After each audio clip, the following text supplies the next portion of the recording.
may change a little before we release, but you get the idea. We have our factions, or our major faction groups up top here. In this case, we have Rome selected. You can see that we have the three families, the houses you can choose from. Cool.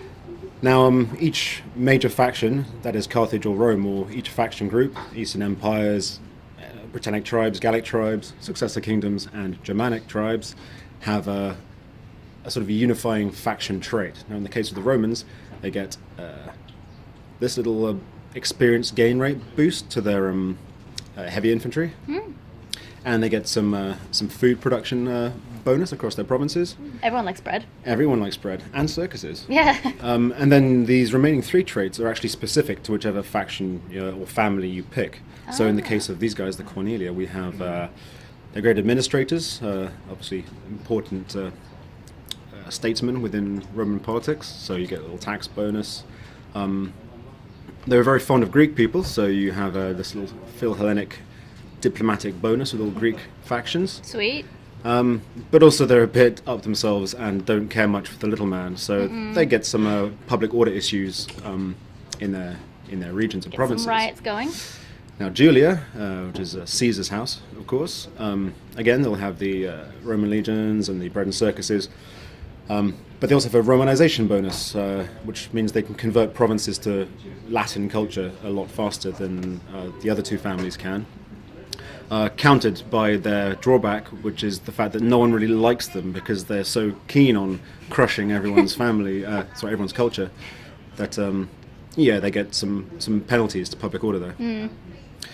But they're also destroyers of barbarians. Obviously, Caesar was the guy who conquered Gaul. We thought we'd give them a little bit of a family, which was, I believe, one of the founders of the Republic, one of the people who ousted the king and started the Republic back in the day, was from this family. And so they have this founding fathers trait, which gives them a little bit of a public order bonus when they are there's a strong Latin culture presence in their regions.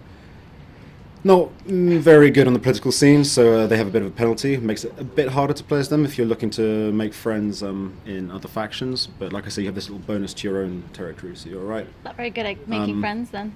And they were sort of agrarian, like reformists, so they get a bit more cash from their farms, which is all good.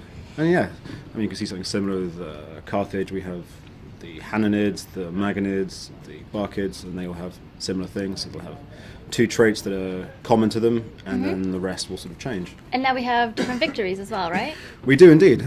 So everybody has a military, an economic, and a cultural. Yep. So That's here, pretty cool. Military, control X amount of settlements, maintain a number of units, research military technologies.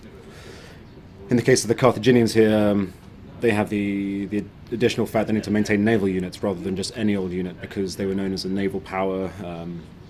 So that's very important. And then the economic victory, trade relations, very important. You need to hold the resources. You need to be making a lot of money to win. Research civil technologies.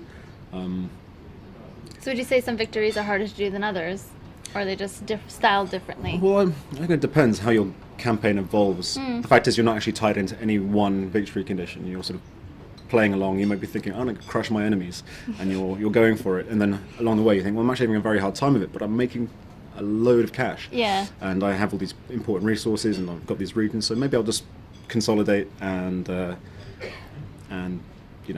see if I can't win another way. Yeah, cool. Then, that's cool. Are we going to take a look at the campaign map a let's little take a bit? look. Yeah, we're going to look at a Carthaginian campaign we've got going on. Good. I'm quite excited to play Germanic, actually. Should be good. Why so? I don't know. I'm not sure. They actually have the coolest agent, belongs to the Do they? Germanic. Their version of the dignitary is this staff bearer, kind of bit of a witch, really. And she has this cool. awesome cloak with like skulls and Yeah. feathers, and she's awesome. See, I really like their type of style. I don't know, it sounds... Get this control. We are looking at, we're in Mauritania here. So we sort of started all the way down here. This is Carthage, our capital. Cool. We also had a huge. colony here in Lilybaeum and Caralis, as well as a small colony all the way over in Carthage, which actually means Carthage as well, but we felt it might be confusing to have several cities with the same name. Yeah. Now you'll Love it. notice, or people out there, keen-eyed people will notice that. Actually, no, you won't notice because obviously we've been playing for a while here. But yeah, in the start pause, originally we gave this territory to Carthage. Oh, right. But we kind of adjusted it now. So rather than giving them the entire north of Africa, they're an interesting faction to start with because they're spread out. So here they have Carthage, they're here, and all the way over in Spain. It's a lot to manage in very different areas. You've got to really make sure you don't get overwhelmed by people. Run me through some of sort of the inner workings of a city, and maybe we can take a look at some of the politics, some of sort of the, behind the scenes things that may happen after a battle or before a battle. Well, we own all the settlements. These will be sort of blocked out, and we need to get visual confirmation to be able to get sort of spy information on these places, see what's inside them. But as you can see, we've got a lot going on here, and we are currently running an edict. This is the Stimulate Trade Edict, which gives a considerable boost to all your income from markets and trade ports. Obviously, it's you can't run these edicts unless you own the entire province. So if I say go back to Carthage, I just have the one settlement.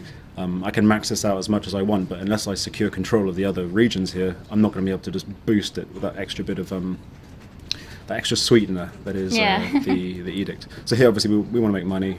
We've been trying to rake it in. Prosecuting many wars. You need money. You can't kill people without money. Always need that money. But what else we can do here?